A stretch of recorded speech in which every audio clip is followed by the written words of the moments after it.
Okay, welcome astute researchers.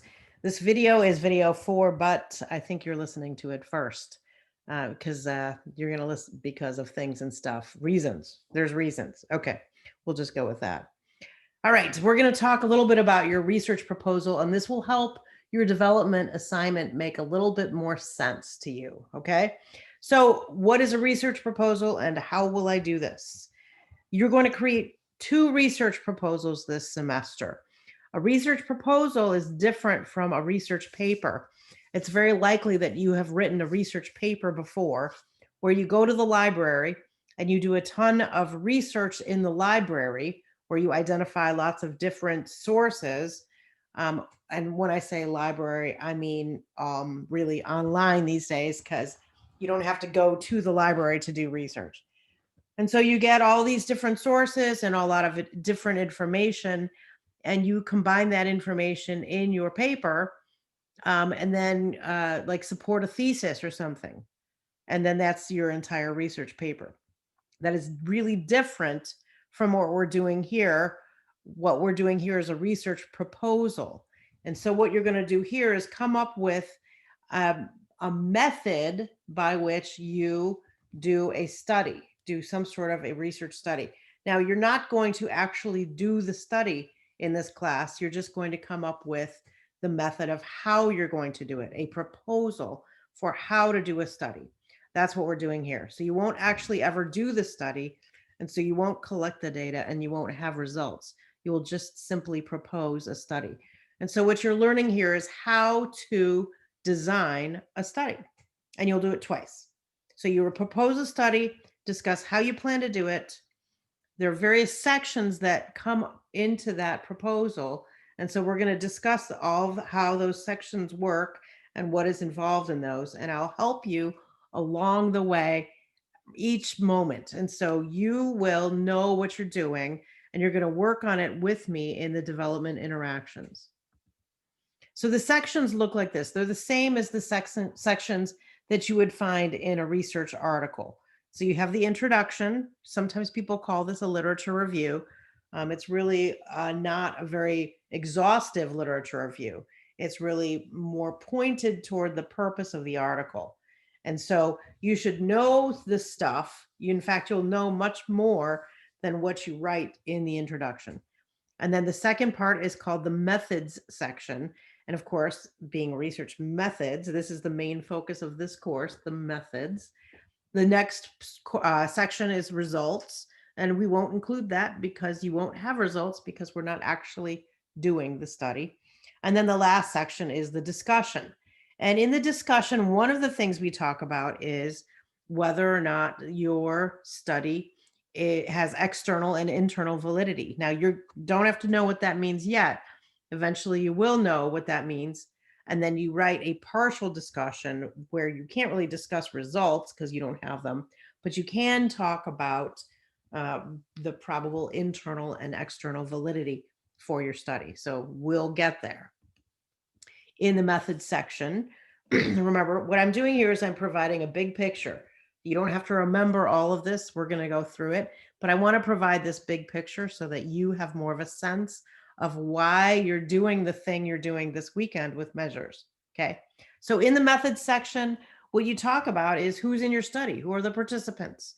You describe who they are. And so we have to know exactly what they are. Instead of saying, I just like found a bunch of people on the street, you want to say something more specific, like my participants included 40 women between the ages of 27 and 35. Well, that's much more accurate than a bunch of people on the street. All right, so how many participants do you need? We'll help you figure that out. You're going to learn how to do a power analysis. The procedures part of the method section will tell you what happens in the study from start to finish. Then you figure out, how do I explain really carefully and specifically what happens from the beginning to the end.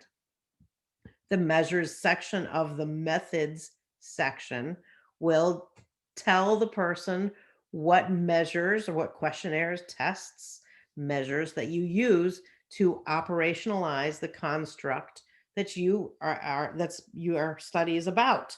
And so let's say the construct that your study is about is depression. Depression is the construct. How do you measure the construct is how you operationalize depression. And so you can choose a questionnaire that measures depression, and that's how you operationalize depression is that questionnaire. And then in the method section is your statistical plan. How are you going to analyze your data? And we will go through that too. So you don't have to be afraid, and you don't have to be anxious and upset and nervous and freaking out. I got you here. I got you.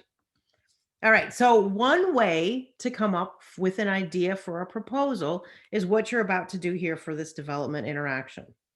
You look at a bunch of tests or questionnaires. And so I gave you a list.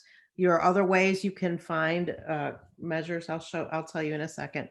And so you can look at a bunch of different tests or questionnaires or measures and kind of think about what might be interesting about these that has something to do with these measures.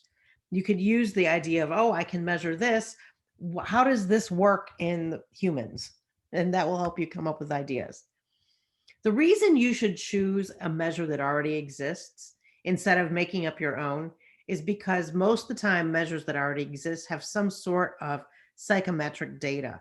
In other words, data that says how this test works. Is it a good test or is it a bad test? I mean, everybody's taken one of those quizzes on online. I can't even think of one of those sites, but I'm sure you know what I'm talking about. And they're just like entertainment, purely entertainment. You know that they don't really mean anything. They're not valid. They don't actually measure what they think they measure. They're just mostly for fun. You want a measure that is not for entertainment. You want a measure that actually measures what it says it measures. So it measures what it purports to measure. So if it says it measures anxiety, it actually measures anxiety. If it says it measures your love of donuts, it's not asking you how many times you brush your teeth per day, because what does that have to do with your love of donuts? Probably not very much. And it's reliable, so it will measure the same thing in the same way each time. Creating your own measure, not easier, definitely not easier. So I gave you a list of measures for the development interaction. You can use that list. You can also search in PubMed for measures. So you go to pubmed.gov, use the search bar, give that a try. If you don't like what you find in the first list, you could try Google Scholar. You could try a search engine like Google or Bing. You have to make sure that what you find is valid and reliable. So you want to make sure that there is supporting data in all of those above cases. Then you get creative. Once you find that measure, get creative in terms of asking questions. Here, there's nothing that's right or wrong about a question. The only issue here is how doable is the study? Do you have a testable hypothesis? So you might think about what are some things you might want to know while using that measure.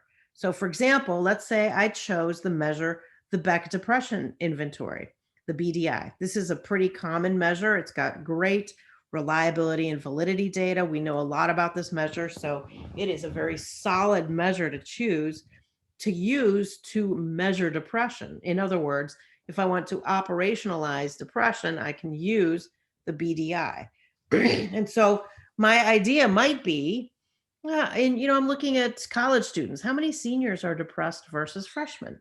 Is there a difference? So that would be one way that I could use the measure. That would be one study. Another study idea would be, what if people get better sleep? Will that make a difference in their depression score? Another idea would be, is there a relationship between depression and their style of diet? If people are on a plant-based diet, are they less depressed? If people are on an SAD, standard American diet, the SAD diet, is that going to make them less or more depressed? So those are all some ideas that kind of got sparked by this idea of knowing that I can measure depression.